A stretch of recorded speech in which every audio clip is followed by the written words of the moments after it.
बस फिर क्या था, जब तक बाहर उठे ले गए, पूतना बाहर गिर गई। नंद बाबा आए, सारा ब्रजमंडल एक ही जगह पर था। नंद बाबा ने पूछा क्या हुआ? बोले क्या पता, एक सुंदर सी स्त्री आई थी, अचानक जाने कैसी बन गई और वो कृष्ण को लेकर के छाती में लपेट के चली गई। लली वसुदेव ठीक कह रहे थे। संत्युत्पाताश्च गोकुले, वसुदेव जी ने कहा था कि निश्चित ही। नंद बाबा बोले कि हमें ले चलोगे वहां जहां वो पड़ी है राक्षसी? बोले हाँ। पाय्यत्वा तावन नंदादयो गोपा मथुराया व्रजंगता। तब तक नंद बाबा और कुछ ग्वाल बाल मथुरा से गोकुल में आ गए और विलोक्य पूतना देहम बभूवु रति विस्मिता। पूतना के देह को विलोक्य देख करके अति विस्मित। नंदना बोले इतनी बड़ी तो स्त्री हमने कभी देखी नहीं।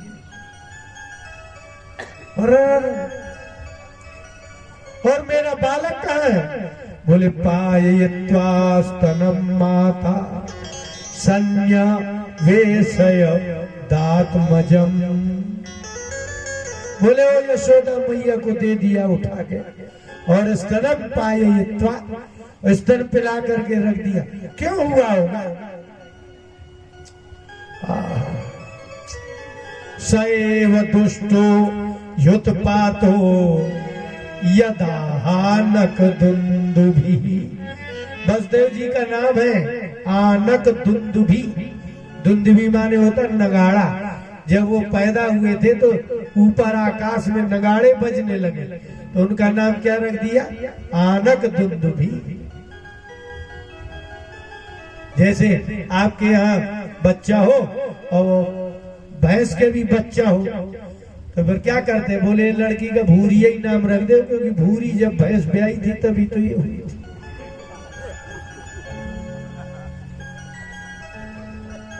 हमारे यहाँ गाते थे, देवारी होती है ना इसमें, तो हमारे गांव में गाते थे, कारी पहाड़ी के कारे कोदवा और भूरी भैंस का दूध रे, आहर के लड़का ने मारी लाठी और झरे कमल के फूल। ये देखो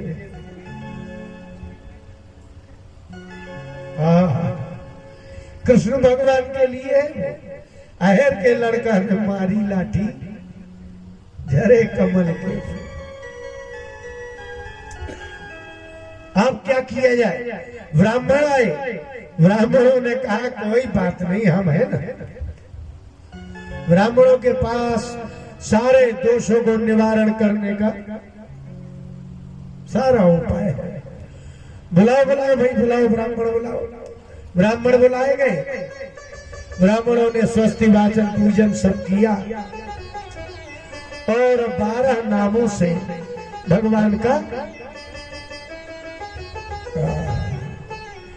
आपके शरीर में कुल 12 अंग हैं, इसीलिए वैष्णव संप्रदाय में 12 जगह तिलक लगाए जाते हैं और पूरे शरीर में कुल 12 चीजें हैं। आप आज गिन करके बताना, ये गिने तो बहुत 200 निकल।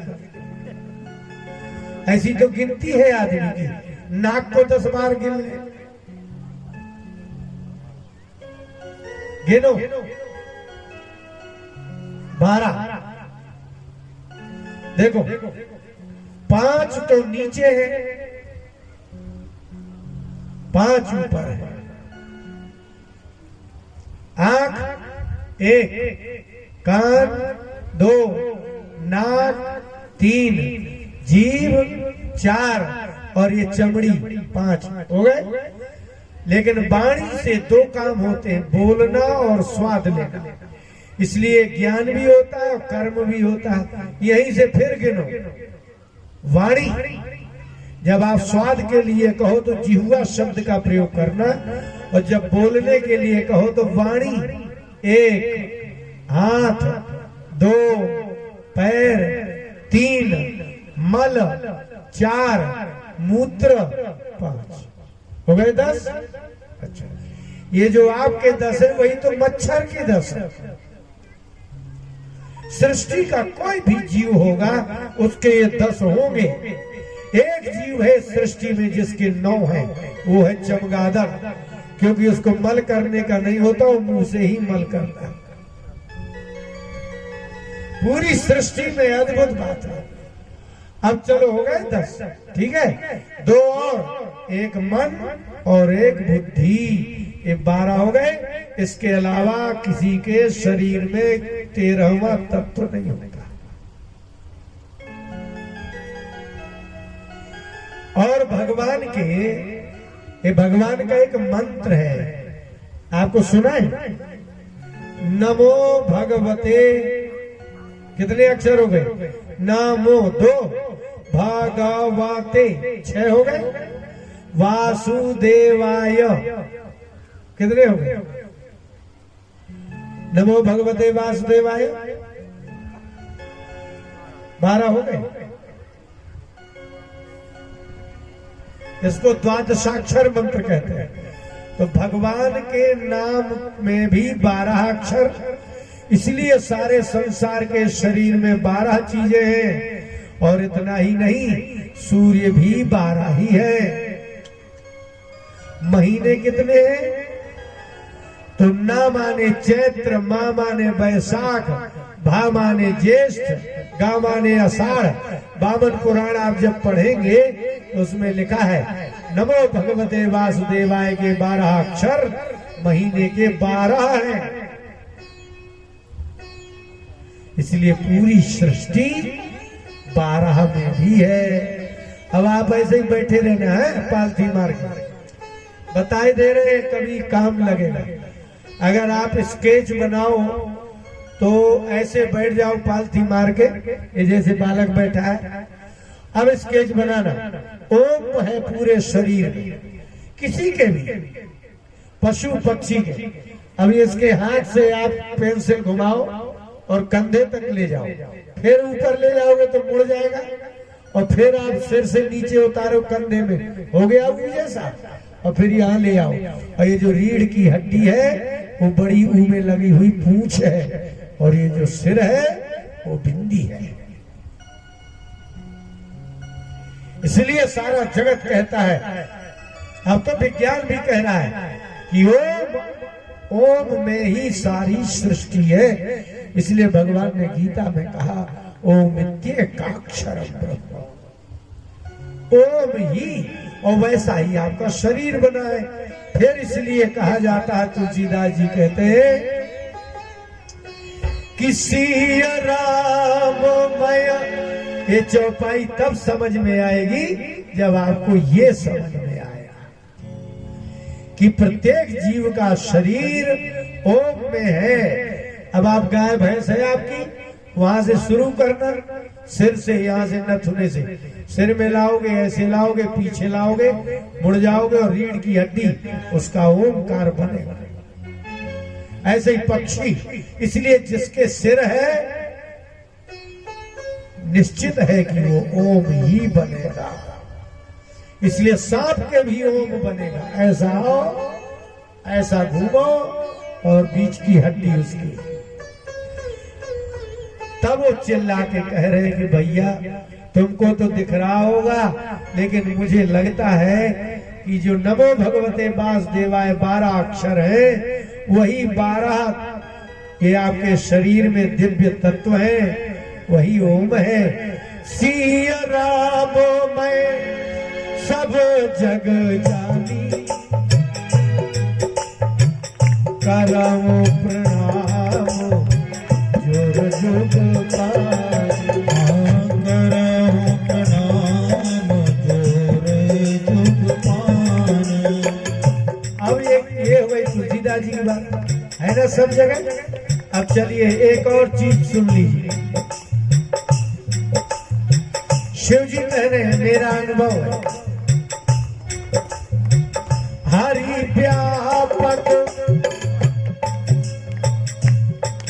सर्वत्र समाना प्रेम ते प्रगट हो मैं जाना प्रेम ते प्रगट हो मैं जाना। समान माने जाते हैं? नहीं जानते? यहां से यहां तक ऊंचा नीचा नहीं है, इसी को समान कहते हैं। ठीक है, इनको 100 रुपया दो तो इनको भी 100 रुपया दो, इसको समान कहते हैं। इनको प्यार करो तो इनको भी प्यार करो, इसको समान कहते हैं। इतना भी कम ना हो कहीं, उसको समान कहते हैं। आश्चर्य है इस चौपाई में कि भगवान सब जगह है और इतने भी कम नहीं है कि पानी में जितने उतने ही पृथ्वी में है, जितने पानी में उतने ही पृथ्वी में, उतने ही मच्छर में और उतने ही हाथी में। इससे बड़ा आश्चर्य क्या हो? समान माने हाथी में भगवान ज्यादा नहीं है उसके शरीर होने से, और मच्छर छोटा है तो कम है नहीं। क्यों? क्योंकि अभी हमने आपको बोला है कि 12 इंद्रियां हाथी के भी है तो मच्छर के भी है, इसलिए वो समान है। अच्छा एक बात बताओ, आपको एक लड़का दिख रहा है, एक 3 साल का बच्चा लाओ, पूछो ये कैसा दिख रहा है, तो कहेगा लड़का। तो बूढ़ा आएगा तो वो भी क्या कहेगा? इसका मतलब कि नेत्र एक जैसे हैं, इसलिए सबको एक चीज एक जैसी ही दिखती है, इसलिए कह रहे हैं सोचिए क्या प्रेम से प्रगट होई मैं जाना, प्रेम से प्रगट होई मैं जाना। आप समान नहीं हो सकते, आप समान नहीं रहते। एक लड़के में दूसरा मन, दूसरे में दूसरा मन।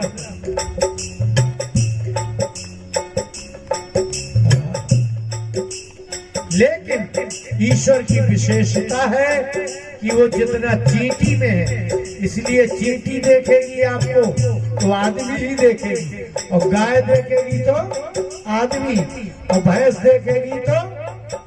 इसका मतलब है कि आंख से जो हाथी को देखेगा वही मच्छर को, वही देवता को, वही भगवान को। इसलिए नेत्र की ज्योति स्वरूप से भगवान सबके समान रहते हैं। अब थोड़ा और देख लो,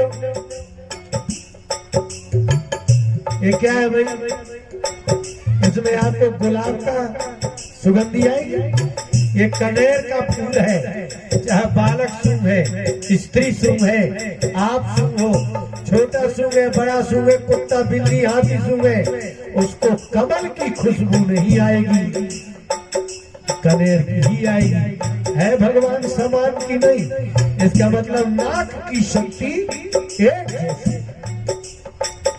अब आप नींबू लो, गन्ना लो, आप चखो, ये चखे, भैंस चखे, बंदर चखे, सबको खट्टा ही नींबू लगेगा। इसलिए कहते हैं भगवान समान रहते हैं। इसलिए मैं कहता हूँ रामायण कहाँ जानता है कोई? है ना स्वाद एक जैसा? मैं आपको गाली दूं, फिर आप रिपोर्ट लिखो, तो आप गवाह किसको लिखोगे? जो आपके साथ होगा। इसका मतलब है कि मैंने गाली दी तो उसको भी सुनाई दी जिसको नहीं दी। तो शब्द जो होता है वो सबके एक जैसा, शब्द स्पर्श रूप रस गंध। आपको अग्नि है, आप आग को छुओ, आप जलोगे, तो कुत्ता कुत्ता बिल्ली हाथी घोड़ा कोई भी रुक आग को जलेगा। इसका मतलब है कि भगवान अग्नि रूप से भी सबके लिए समान रहते हैं। इसलिए आप पानी पियो चाहे हाथी पिए, लेकिन पानी का काम एक जैसा है। इसलिए शंकर जी कह रहे हैं हरि व्यापक सर्वत्र समाना, हरि व्यापक सर्वत्र समाना। अमेरिका चले जाओ, अमेरिका का पानी पियो चाहे यहाँ का पियो, चाहे अमेरिका की माचिस हो चाहे इंडिया की, आग तो लगाएगा। लेकिन शिव जी कहते हैं देवताओं को पता नहीं है ये, इसलिए क्षीर सागर में चले आए। प्रेम से प्रगट होई मैं जाना, प्रेम से प्रकट होई मैं जाना, प्रेम से प्रगट होई मैं जाना। और गारंटी देखो, मैं जाना मतलब तुम नहीं जाना।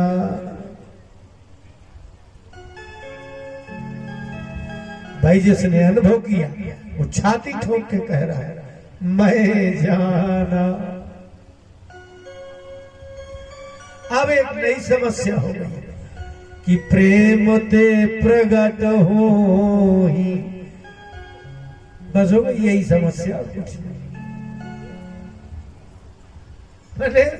सबसे बड़ी समस्या, भगवान सब जगह है, इसमें कोई समस्या नहीं। समस्या कहाँ है कि प्रेम ते प्रगट हो ही, यही समस्या। अब आपको किससे प्रेम है?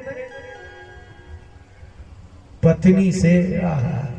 मेरी पत्नी की ओर कोई देख न दे, गोली मार दूंगा।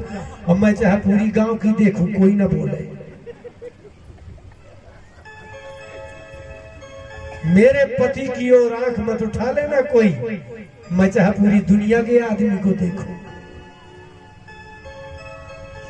बस। और ये आपको किससे प्रेम है?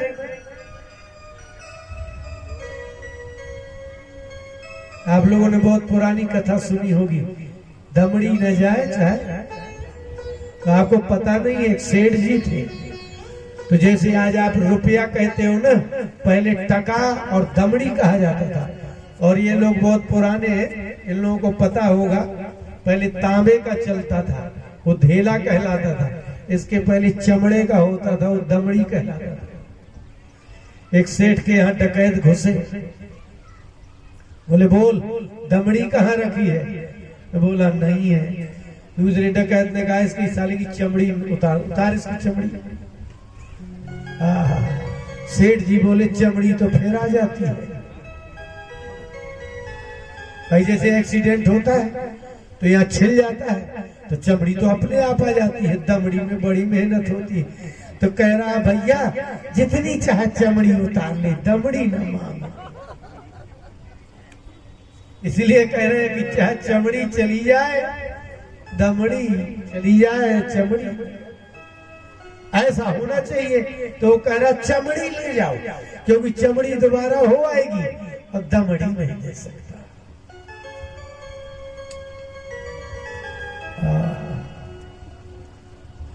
इसलिए रामायण भी नहीं समझ में आती। सबसे बड़ी समस्या है कि प्रेम ते प्रगट होए, लेकिन वो प्रेम होए तो बस है ही नहीं।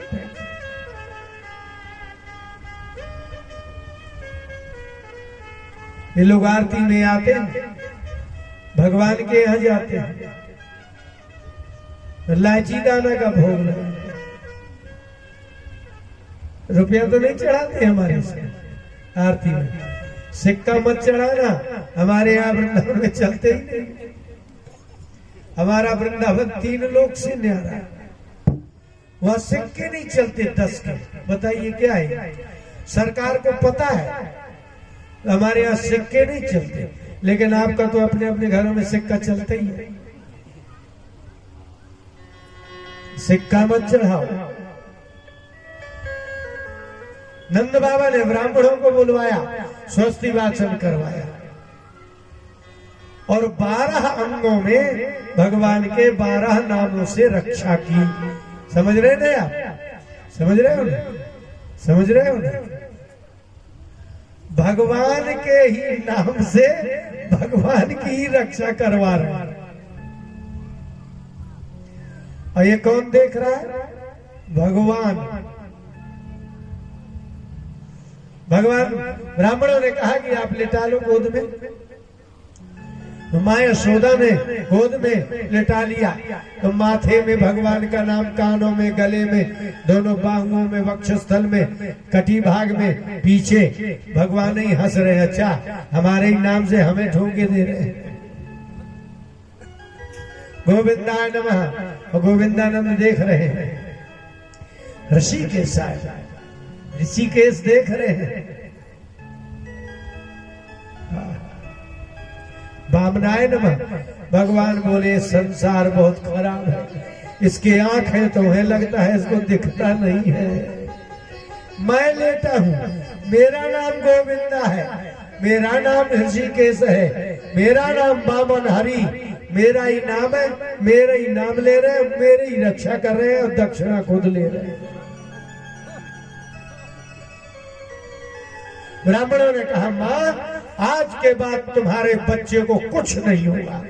बस ब्राह्मणों ने पीठ फेरी और दूसरे दिन हो गया। एक असुर आया, शकटासुर आया, लात मारी, सारे बर्तन वर्तन फूट गए। पलंग में सो रहे थे, पलना में इतनी बड़ी एक असुर आया लकड़ी बन के, इतनी बड़ी टांग फैलाई, वहां बैठे असुर को मार डाला। बर्तन वर्तन फूट गए। लोग ग्वाल बालों से बोले कैसे गिर गए? ग्वाल बाल बोले ने अपना पैर फैलाया, वहां मारा। ना सिर्फ धीरे गोपा, लेकिन ग्वाल बालों ने ये बात ही नहीं मानी। क्यों? क्योंकि 4 दिन का बच्चा कैसे इतना बड़ा पैर फैला देगा वहां। इसलिए जिनने देखा उनकी कोई मानता नहीं है, और जिसको मानते हैं उसको देखा नहीं। इसलिए कहते हैं कि आप भगवान को मानते तो हैं, लेकिन आप जानते नहीं है। भगवान के बाल बाल कह रहे, हमने देखा इतना बड़ा पैर फैला, वो बड़े बर्तन में लगा। अरे चुप रहो, फालतू में बात कर। बोले ठीक है भाई। फिर ब्राह्मणों को बुलवाया, आप तो कह रहे थे कुछ नहीं होगा और अभी अभी हो गया। बोले कुछ गड़बड़ तो है, नहीं तो हम करें और हो नहीं। एक बार तो पेपर में ऐसा निकला था,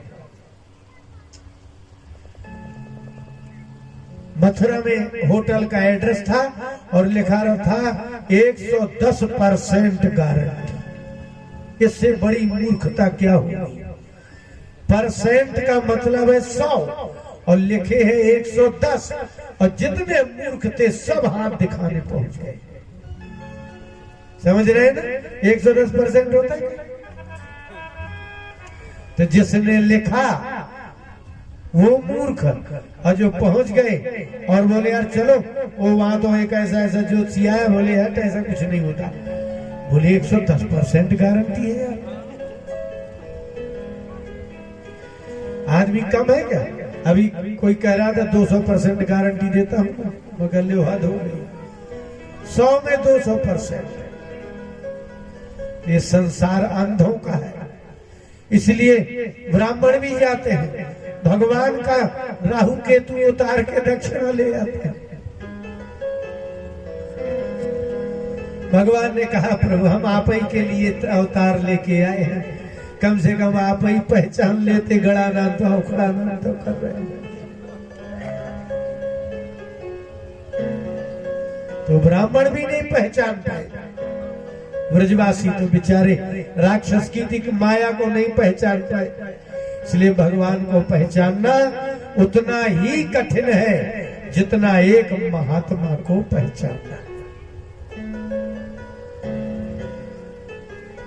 क्यों? क्योंकि शिव जी ने गारंटी से कहा कि प्रेम ते प्रकट होई मैं जाना, मैं जानता हूं। लेकिन ये बात किसी को पता नहीं थी कि शंकर जी जानते हैं। इसका मतलब शंकर जी जानते हैं जब यही कोई नहीं जानता तो भगवान को कैसे जान जाएगा। जो डॉक्टर को नहीं जानता, वैद्य को नहीं जानता, वो अपने रोग और औषधि को भी नहीं जान सकता। बोले भक्तवत्सल भगवान की जय। अब कल हम रासलीला में भगवान के प्रवेश करेंगे।